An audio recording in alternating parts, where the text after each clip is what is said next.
This is Wholesome Podcast, Wholesome B, Mitch, a.k.a. Podcast Poppy. We got Trey with a couple of waves now. He's been working on them really hard. Wavy Trey. You always hate him, but Ben had him, but all right. Then we have special guest today, Dr. Courtnry. Shout out to Courtnry. To Dr. Courtnry. Oh, my bad. Shout out to Dr. Courtney. Let's be, you gotta add that. Yeah, facts. That's very important, especially for today's episode. She worked hard for that, I'm sure. Yes. So, but before we start, check us out on Spotify, Apple Podcasts, YouTube, IG, Twitter, all that. Like, comment, share, everything. Yes, please. So Dr. Courtnry is a sex and relationship therapist, correct? Yes. What exactly is sex therapy? Like, what is it exactly? Wait, first, how do you get into that?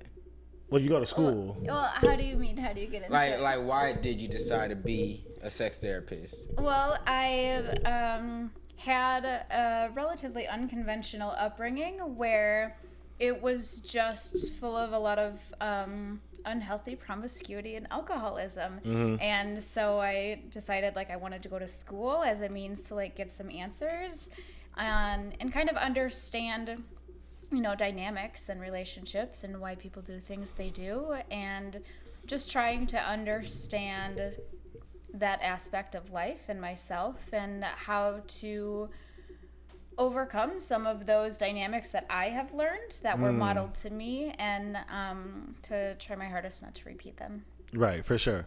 So what exactly is sex therapy though? So sex therapy, great question. Yes. I don't fuck my clients. Right, because that could be sex therapy. Yeah. That's so it's I get that all the time, and that there are definitely folks who have called my office and they were like, "Listen. So what exactly do you offer?" That's out of pocket. I think that's 100% valid. It is, but damn. Because the way that's worded, you think of aromatherapy. You're using aromatics for therapy, sex therapy, using sex for therapy. Mm-hmm. I probably said it before when I was 19. I probably said, I'm using sex for therapy. I probably said it before. I probably needed to see a real therapist about some sex problems. That was probably a problem I had. But what is it actually, though? What is it? It's basically just talk therapy, like you would regular therapy, but there's a specialization in sex. And so there's this emphasis in talking about certain sexual dysfunctions and sexual disorders and kinks and sexual discrepancies, right, and lots of communication. So that's it in a nutshell. Yeah. So when people say a kink, what exactly is a kink? Because we hear that word a lot, we use it sometimes, but anybody even really know what it means? What is it? I think that it's very subjective. It depends on who you ask. And I definitely don't want to be the one to be like, this is a kink. I thought it was a straightforward term. Dry. Yeah. Not exactly. I for everything that I do know about the BDSM and kink community, because that's what I did my dissertation on for school. There's just so much more that I don't know. Right. Right. Wait, I gotta pause you for a second. You did a dissertation on BDSM? Yeah. That's crazy. I think. How do you do that? It was magnificent. So So I am a member of the American Association of Sexuality Educators, Counselors, and Therapists, so ASECT for short.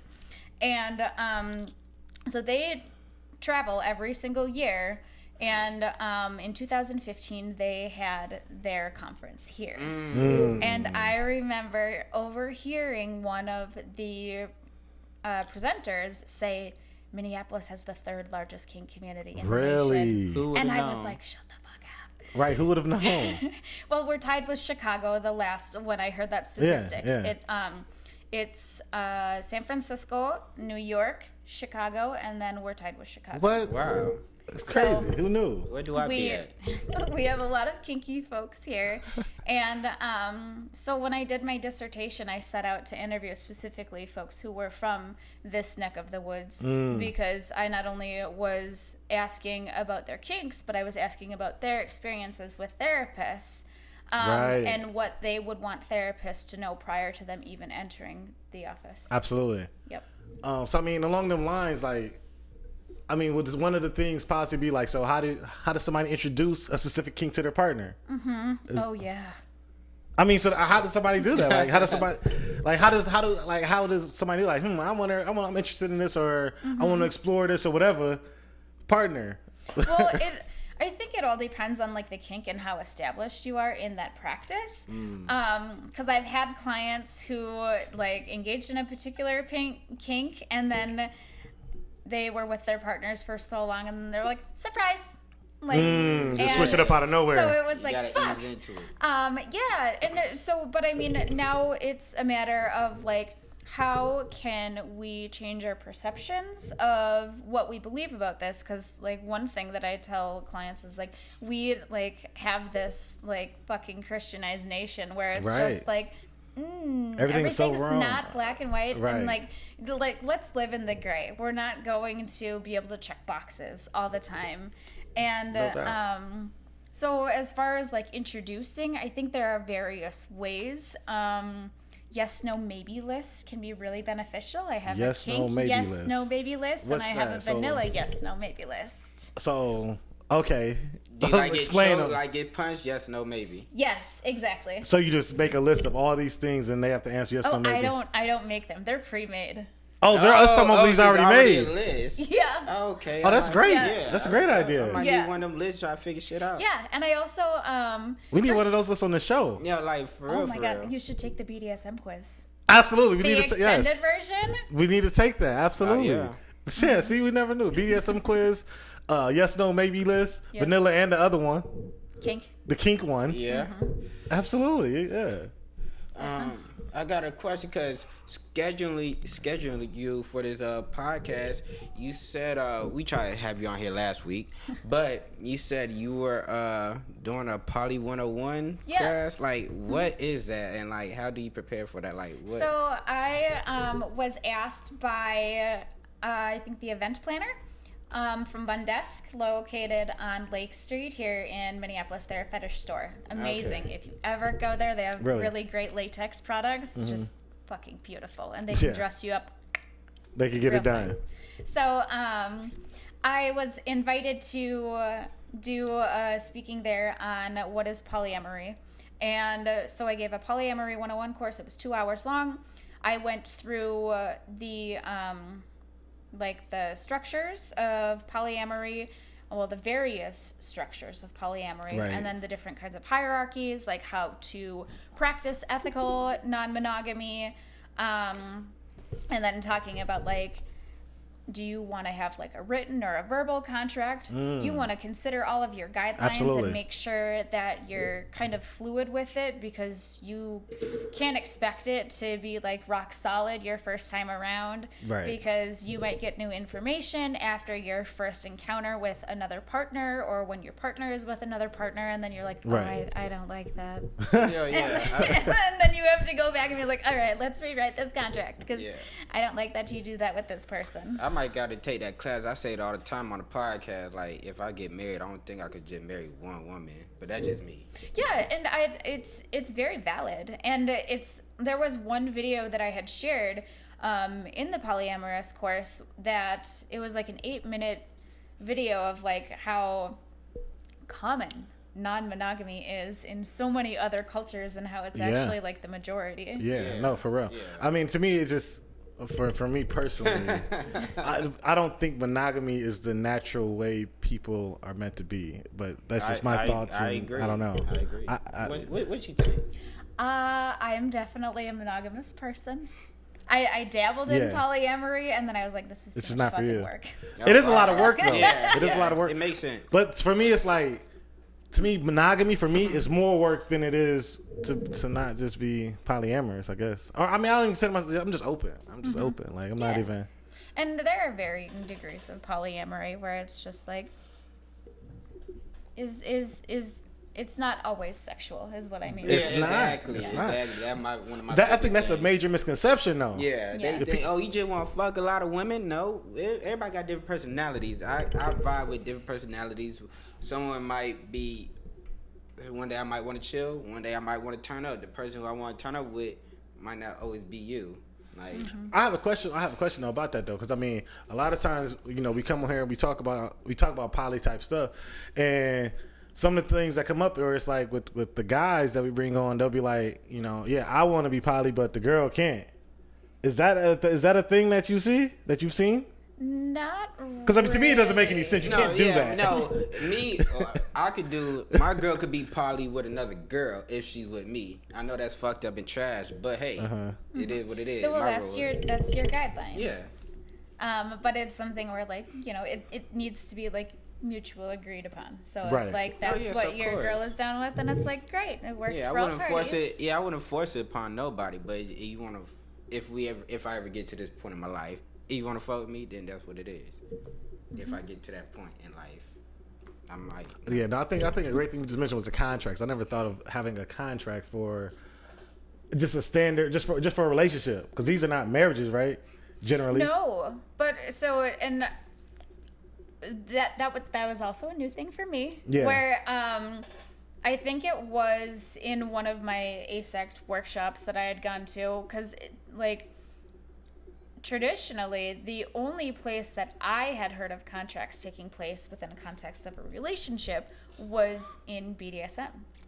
Yes, I've heard of that too. And so then I heard it extended to, just regular monogamous. Well, I shouldn't say regular. That's a shitty word. But traditional monogamous relationships. And then it was like, but then once polyamory kind of, became more into like the mainstream, then it was like, oh, these relationships definitely use contracts. And I mean, it makes sense to me. I'm going to start using them just in my day-to-day life. I think it's necessary.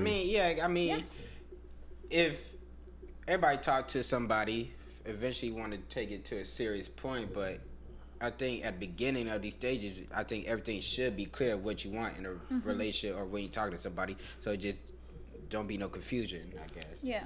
Well, I typically am like, what does your relationship contract say? And the one thing that I have couples work on before anything else in a relationship contract is like, what does your communication contract say? Because I want, especially couples that can be a little bit more feisty and argumentative. Right. I'm just like, I want you guys to know how to fight.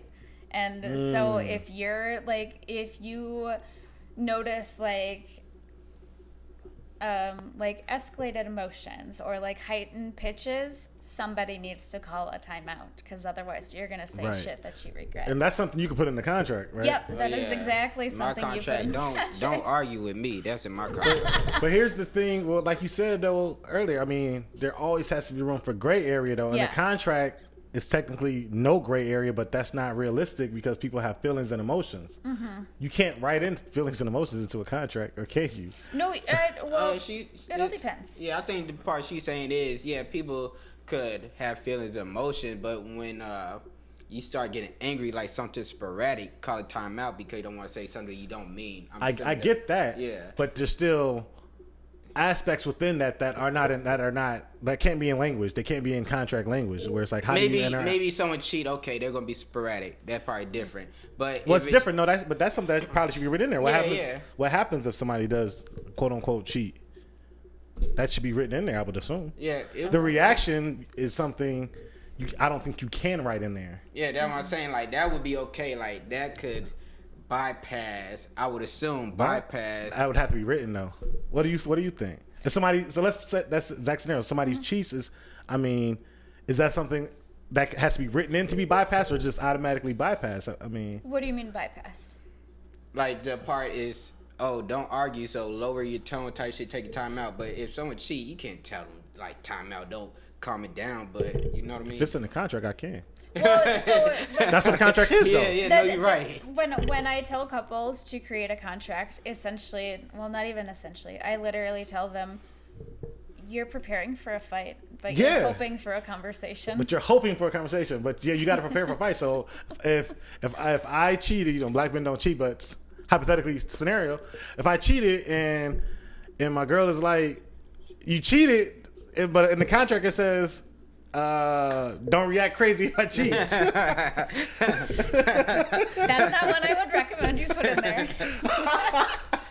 It makes sense. That's valid. But I mean, like I said, you can't write somebody's reaction. No, it's impossible. You can't write somebody's reaction, but I think it's something that you can prepare for, especially if you have it's not going to be conducive to have a conversation where somebody is in a what we would call like an emotion mind. Like you don't want to fucking poke the bear. No, you don't. You just want that bear to take a nap for a couple minutes and then be like, all right. And I tell my couples to be pretty structured about this. If you guys are having a fight and someone calls a timeout, like you need to not only call a timeout, you need to have it figured out who's going in what room in the house and when it is that you guys are going to talk again. Are you going to pick up your phone and text your partner like 15 minutes later to be like, all right, are we cooled down yet? But also to keep in mind that like this doesn't need to be something that is addressed in the same day, because depending on the size of the issue that you're having. But then I also tell them, like, don't expect this to be swept under the rug, because if I come to your house and I pick up that rug, like, shit's still gonna be there. And absolutely. But like, you know, the saying, don't go to bed angry or whatever. Like, shouldn't it be addressed before someone go to bed, or you think it's just... I think that's a BS saying. Oh, I don't know. In fact, go to bed, take a nap. Take a nap. Go take a nap. Like, I ain't never been in situations I wasn't sure. Take some time. You might not sleep well, but... Take some time. Take a whole nap. A nap would calm anybody down, I would assume. Oh, you're right. A nap? Who's mad after a nap? Like, you know what I'm saying? Well, look, when you're a kid, you get beat, you go to sleep, wake up. Okay. It wasn't that bad. It's over now. Take a nap. But no, I mean, the emotion part is weird. So how many people, I mean, would you say actually listen to your advice on that? Because I mean that takes sometimes a strong person to be like, I'm angry, but I'm gonna stop right now because you called a timeout. It does take time. Yeah. So I would say quite a few of, I would say the majority of my clients, when I say make a relationship contract, they listen. Oh, because good. I'm definitely like I'm a resource dumper. So by the time we meet the second time, I already have that treatment plan done. Wow. Yeah. Your goals are made, your objectives are made, and I have a fuck ton of resources. And I tell them, it is up to you to do this stuff. Like, I'm not going to hold your hand. Right. But if you have any questions, definitely let me know. And if you find like one of these resources is not working for you, or you need something else to supplement it, let me know, and I will give you something. So I try to get the majority of things right away so that they are ready to just go.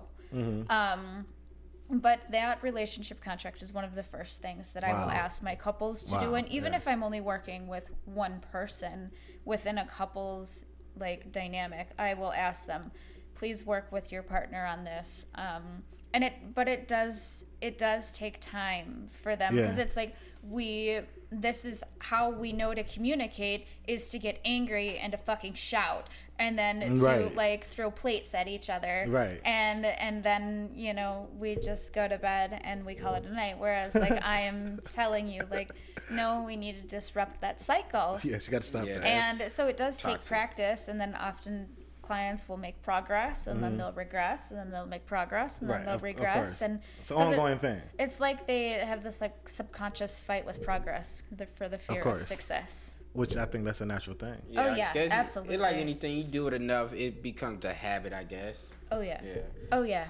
How often like you meet with these couples? Like, how many sessions? Like, is it a set number, or just go till they feel like they're good? It all depends. So when I do my initial consultation with clients, and that's where we get together for like 30 minutes. That's their like free time their free session with me, not even a session, just like a, hey, here are all of my credentials. This is my education, like that whole run the rundown. Policies bullshit. And then when I'm just like, all right, like tell me what's bringing you in. And then I ask them, you know, kind of the miracle question, and that is, you know, once it gets to the end of the line, where it's time for you and I to have a therapeutic breakup, how are you gonna know what's gonna have changed? And so that's essentially them telling me without me directly asking them, what are your goals? And sometimes they have an answer, and other times they don't. I have couples that I meet with on a weekly basis. I have couples that I meet with bi-weekly. Some I meet with once a month. I have one couple that I think I've been working with them for over 2 years now, but we started once a week. Then we did twice a week, once a month, once every 6 months. So Oh, now wow, we meet yeah. once every 6 months just for a check-in. Right. No, that's crazy. But going back to like people are angry though. Yeah. What about those couples that they just enjoy like that angry sex? They want to get mad, they want to argue, they want to fight just because they want to have sex. I mean, some people consider it toxic. Some people consider it a kink. Some people say that's love. Some people say that's love. Well, yeah, and in my mind, I'm just like, I'm from Wisconsin. I was like, border battles. Like, that angry game sex, that's like Border my battles. Team lost. That's funny. Yeah, that's wild. I got a border battle coming up. Like in real life, that's a real tournament. That's crazy. But what, I mean, what is that considered? It's just like, oh, y'all need to calm down on the fight, or just go ahead. Just Well, whatever. I think it all depends on like the purpose of the fight. Because if the purpose of the fight is to fuck, Yeah. and to get off on that, like, I mean, some people can play fight and just be like, all right, like role playing. Mm-hmm. But I guess it all depends on like the intensity and severity. Because if it gets to a point where where there's like the potential of like violence, then we just like, that's not okay. It's no good. Mm-mm. But I mean, some people are into that too. And I was just gonna say, unless it is consensual violence and it is something that is contracted and agreed upon prior to happening. we just had an episode of Dominatrix where she Yep. like, that's what people want. Yeah. Yep. And it just is what it is. Yeah. Yep. I got a thing like, what's the most common like reasons people meet with you? Like, what's the number one reason? Oftentimes, folks will come with me for sexual dysfunctions, such as premature ejaculation, or what's the other one? Erectile dysfunction, painful penetration, sexual desire, like discrepancy between partners, and oftentimes, like it'll be like, you come to me for this issue because it's an issue that is apparent to you. You can see it. You can tell when you're not having sex. You can tell when you're like coming too quickly, or you can't maintain an erection. And then usually after like 2 or 3 sessions of working with me, it's just like, have you realized how much like anxiety you have going on here? Yeah. And then it's just like, this is probably like an underlying like contributing factor to why it is that you're experiencing this. Let's work on mindfulness. So oftentimes folks will come in with being able to identify, this is my sexual dysfunction, this is my sexual disorder, and then usually it is like a depression or an anxiety or a trauma response. So we just gotta back it up a little. Right. Yeah. You get to the root. At the end of it, their sessions or whatever, you pretty much, they're cured, healed. I don't want to say they're cured or healed, but they have the tools that they need to be able to perform better, and at the level they would like to. So, and not only, going back to that communication piece, not only do they have the tools to be able to like slow down their mind, to be able to maintain an erection and not come too quickly, but they also have that communication with their partner to be able to talk about in the moment when things are going right and when they're not.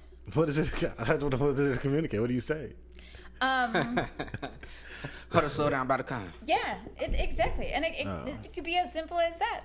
And that is something where I've had to tell couples, like, you need to tell your partner to slow down.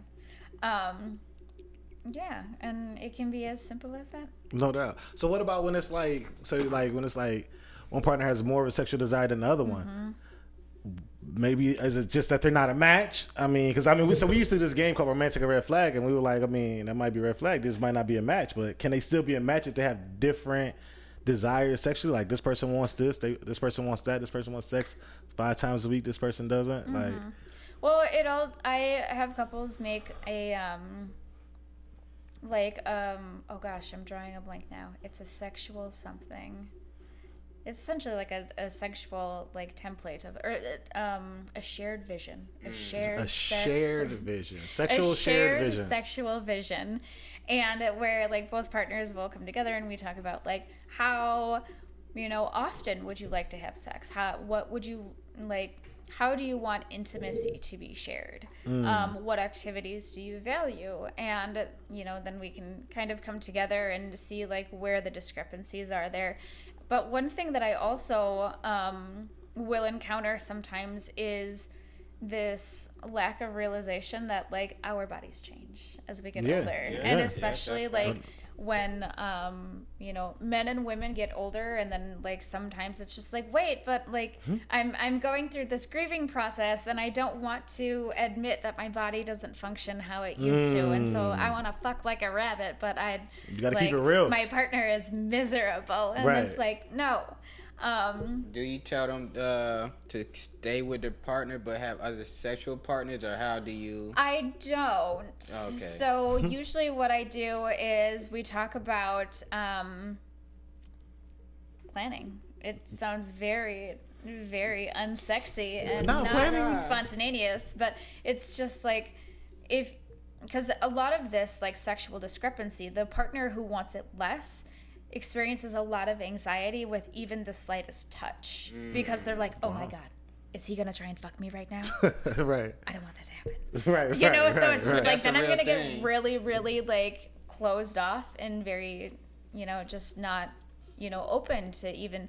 So like I don't know why Tuesday must be my favorite day of week, because I always use that as an example in sessions where I'm just like, if you guys know that you're gonna fuck on Tuesday at 7, there is no reason to have anxiety like the other 6 days of the week. And if like he grabs your booty, nothing's gonna happen because you just fucked yesterday. Right, that's crazy. And but going back to that, because it would be something that essentially would be contracted. Yes, right. You can definitely contract sex easily. Write that in. Going back to the idea of you got to flow with it. Because if it's like, if I'm usually not very sexual on Thursday and we already had sex on Tuesday, I might want to fuck.